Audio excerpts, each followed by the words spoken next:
Free speech for me, but not for thee. That tends to be the rallying call of a number of censorship disciples.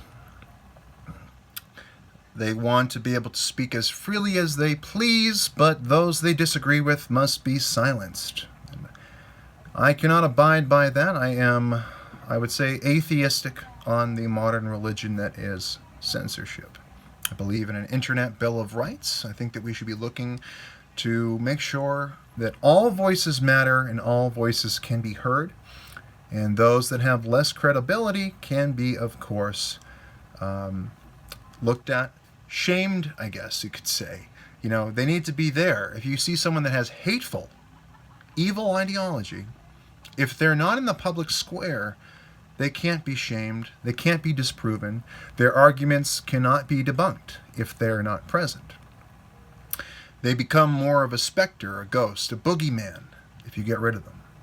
And these bad people, the really bad people, I'm not talking about generic people that happen to be a little bit too far left or a little bit too far right for you. Okay, people outside of the narrow Overton window that you may have created for yourself and for others of acceptable thought. But if you get rid of them, they will collect. The ones that are really bad, not just those people that have interesting, economic, ideological views, or those that might be a bit more to either side of the political sphere than you. The really bad people that just want to incite violence, cause direct harm, dox, harass, of course, libel, slander, defame. These people, even them, they require a path to redemption. If they don't have that path, well, they see themselves as victims. They see themselves as justified, validated in their hatred, validated in their views. And we don't want to make them feel more credible that way. We want to be able to put them in broad daylight and point to them and point to where they're less credible, to point to where they're wrong. Okay, not just cast them aside and say, don't you look at that. Don't go to BitChute when YouTube bans historical content, deletes the past, erases history, as it were. Don't go look for absolute truth, okay? The way to absolute truth is censorship. Yeah, get rid of all the information that makes you uncomfortable or you don't agree with, and you'll become more enlightened. Just saying it gets my blood boiling. So, not something that I need in summertime. It's hot enough already. Now, we don't want to exile every single person that we accuse of the construct that is hate speech. Okay? Hate speech doesn't exist. It can't be defined. Okay? It's a word used to dissuade you from having independent or critical thought. Okay? It's not defined. In one of the greatest speech documents we have on record, the First Amendment of the Constitution of the United States of America, hate speech is not defined. So it can be anything can be labeled hate speech, okay? If almost anything can be labeled hate speech by one group or another, or one individual or another, then it doesn't really have a definition. And thus you can't create rules, strict guidelines and rules to get rid of it. And of course there is satire and humor. Okay, we need to be able to laugh at the darkest things about human reality, okay? Because they happen. We can't pretend like there's no darkness in this world. It's a balance of light and dark.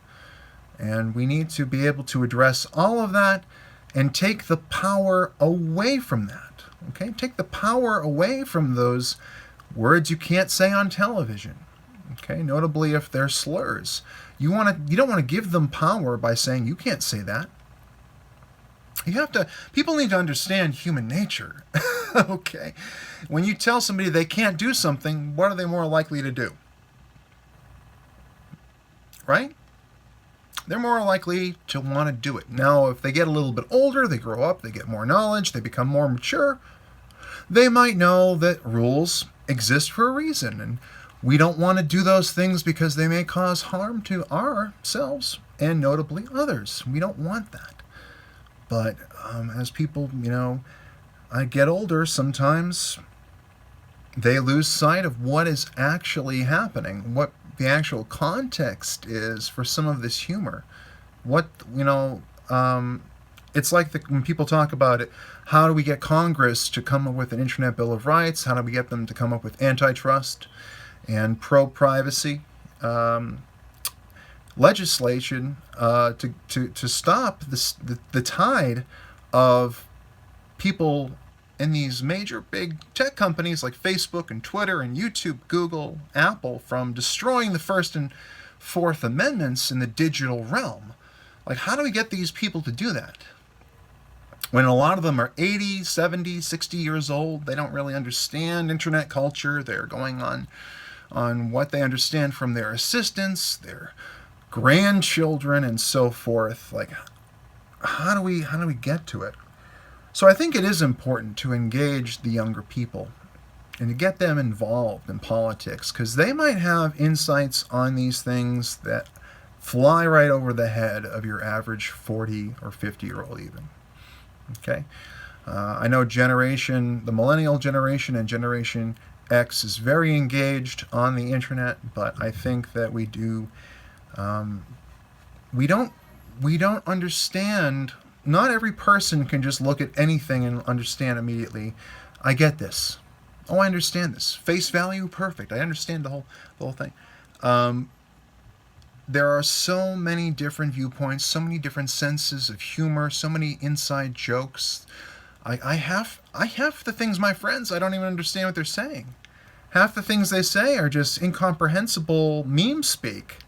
I'm like, what? I don't understand it, but now imagine being 20 years older than I am. I mean, I grew up with AOL and CompuServe, and I remember 14.4K modems, and then we upgraded to 28.8, and then 56K dial-up. You can play Quake 2 and have a 300 ping. Oh my God, man. That's Nirvana. And that was Nirvana at the time. And then we got broadband. Oh my God, kids today have it so good. Like, I got broadband in like the year 2000, and there are people that are almost old enough to drink now. People that will be voting in 2020 that have never known a world without broadband. And it's a whole new world, and that's why there's so much information, there's so much to learn. We need to be free. We need to have free speech. And we need to avoid the profits of censorship and be able to explore the world, the digital world, our own world history. Explore the metaphysical, explore the philosophical world. So I say, let's be pro-information. Let's not censor people. Let's give them the tools to protect themselves and their children from offensive ideas, offensive content. They can always mute, block, configure their channel, their YouTube, their whatever they're using to, stay away from the content that they don't like. Okay? We have those options, but you can't take the entire content creator offline and marginalize them.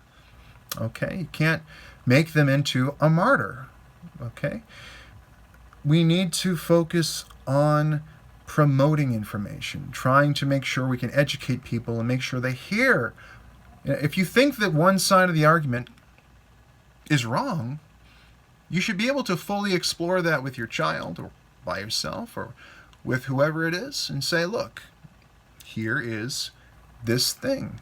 And let me explain my side of it. This is that. What do you think, son? What do you think, daughter? Whatever it might be. But of course, as with traditional religion, modern religion, and the sort of devoutly secular version of indoctrination, leads people into just, again, a lot of children, including myself, almost everybody is highly influenced, this is a scientific fact, by genetics in terms of their voting and their ideology and the way that they think about the world. A lot of it is influenced by genetics and by how their parents felt. So it is important for us to give as many options to our children as possible. So do not believe, I do not, in censorship and silence. I like to be loud. Censorship kills, kids. Censorship kills.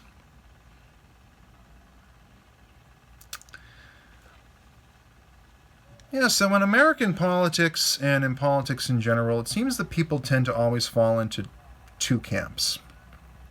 Only two camps. You're on this side or you're on this side. So I say in this tweet here, define authoritarian. Because we always hear that, Trump is authoritarian. Putin is authoritarian. We have authoritarian dictators from across the globe. But hey, we should also censor everybody we don't like. That's not authoritarian at all. So when you say define authoritarian, the Democrat Party has fallen into the pro-authority position on free speech. Or censorship, you could say. The other side of the coin, you have free speech and you have censorship. By suing WikiLeaks. When they sued WikiLeaks, they really made it clear they are the pro-authority party on censorship. Because WikiLeaks, their leaks, exposed media collusion between the major media networks and outlets and newspapers and the Democrat Party directly. They were editing articles. John Podesta was offered articles to edit. And there was all kinds of parties and get-togethers, and it was all so beautiful and nice. And if you look at the WikiLeaks, you can see that it was pretty much just the Democrats that were getting this kind of treatment. We don't know. There could be some information out there about how the Republicans were colluding with the media as well, but that has yet to surface in any meaningful way. So their leaks exposed media collusion, and social media companies had taken actions that lead me to believe we need an Internet Bill of Rights. We need to make it clear the difference between Facebook or Twitter, Instagram being a publisher versus a platform. Okay? Right now they enjoy the liability-free designation of platform, but they have the curation ability of a publisher. And that is simply, they're also receiving government subsidies, and they have a lot of our private information, and they offer public utilities such as the president's account and some municipal, local, state pages. So they are offering things that are in the public realm. Okay, they're offering things that are in the public realm. So they should be a public utility. Okay, even though there's more CP on the Facebook Instant Messenger database than probably anywhere else on the internet combined, okay, they don't have any liability from that, okay? And yet they go and they censor and remove people based on ideology, okay, which is essentially thought crime, okay? They're silencing people and removing pages for thought crime, okay? Or wrongthink. People don't have the right groupthink for Facebook, Zuckerberg, or any of these large corporations that want to control the full narrative. Let anything that falls in between the cracks be the fault of the algorithm, and so on and so forth. They want all that, but they want, no liability. They want to have control without liability. And we have to definitely look into policing these outlets, because people will say, It's a private company and they can do what they want. It's a private company and they can do what they want. It's a private company and they can do what they want. It's a private company and they can do what they want. It's a private company. Blah, blah, blah, blah. That is, I'm not sure if it's conservatives or libertarians that say, oh, free market, free market. But you're looking at a tapestry, a cartel. Not really a monopoly. You could call it maybe a vertical monopoly. But you're looking at these groups that all work in tandem to deplatform, demonetize, debank, deperson, and ultimately destroy the careers of people that they just don't agree with ideologically, that don't serve the macro simulation, the narrative. Okay, so they have all this power to control what you see, what you hear, what things trend. They have the ultimate ability to interfere or control elections and then look and say, well, it's the algorithm. It was the algorithm. The algorithm spilled my coffee. And of course, I said the other night, I mugged a guy on the street. But why? He asked. I responded, you're not advertiser friendly. So they're willing to, of course, as you've seen in this latest adpocalypse, not the first. The Vox adpocalypse isn't the first. It's number 4, actually, in terms of these major demonetization sprees that YouTube goes on. And they say, well, it's the advertisers. It's not the algorithm, it's the advertisers. They're the ones that are causing you to lose your money and lose your viewers and lose all these things that keep you afloat and keep your voice loud and proud. Or in the case of Steven Crowder, crowd. Okay? Now, I'm not sure if Steven Crowder has gotten his monetization back. I know that he was offered his monetization back if he removed a link to t-shirts that he was selling. But that was one of the first casualties of the latest wave of censorship brought on by the latest adpocalypse. Okay, a number of historical videos were also removed from YouTube, much to the chagrin of professors and academics that were trying to teach people about the past. Okay, no, history does not repeat itself. But there is a saying that those that do not learn from the past are doomed to repeat it. And I say, if you're removing the past because you're uncomfortable with reality and facts of what happened, and why it happened, and the full story, if you're uncomfortable with it, well, how are people going to know what to avoid in the future? Like if you've removed the problems of the past and they become fairy tales and stories, if you remove these things, there's no reference point for us to look back and say, here it is exactly. We have pictures, we have books, we have proof that all these things we are warning of, all this evil that we're warning of, it actually happened.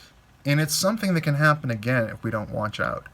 So here's why you should follow peaceful ideology. That would be one way. But instead, they go ahead and they just remove all this content. And they say, well, we're a corporation, and we have to make money, and we have to keep our people safe. But really, it's not your average person that's calling for censorship. It's other corporations. It is people that are enraptured in the modern religion that is moral panic and outrage culture, okay? It's not people it's not your average person. It's more of like a busybody that's, mass flagging, brigading. There's groups that just do not want this information out there. Okay, they don't want you to hear the other side. They want to be able to create a boogeyman in your head and have you follow that narrative to its logical conclusion without the truth getting in the way. Okay, these sophists, these people that just want to control us, okay, are the ones pushing a lot of this. And of course, you have their pawns in the game like Carlos Maza, who are at best useful idiots and at worst pretty damn evil. in terms of how they are destroying the dialogue and creating an uncomfortable environment for people that are seeking, the means to the end of philosophy. They want to know, maybe that's not the best way to put that, means to the end of philosophy. People that are looking for universal truth and moral virtue and trying to get their lives together and want to look for options that don't just fall within the prescribed ideology of the mainstream media companies that are trying to keep you in a certain frame of mind, a certain system, a certain certain things are keyed this way or that way. Everything is well defined in the system that they have. Okay, they just label this, and label that. Philosophy is not a means to an end. Philosophy is an exploration of the unknowable truth to find reason, facts, evidence in our environment, in our world, against great odds, to find reason in a world of faith, to get to the bottom, to use the scientific method, to use the Socratic method, and answer as many questions about our reality and understand it as well as we can. So if you call that a means to an end, the means to an end of philosophy is asking questions, questioning everything, and not misspeaking. Okay, if you're in debate, don't do what Jeff Tidwell just did, and don't misspeak, because then you have to cover your tracks. And as you can see, that can be somewhat hard. Or maybe I make it look really easy. I don't know. I could be the Tom Cruise of YouTube commentators. I make it look so easy that you don't appreciate me.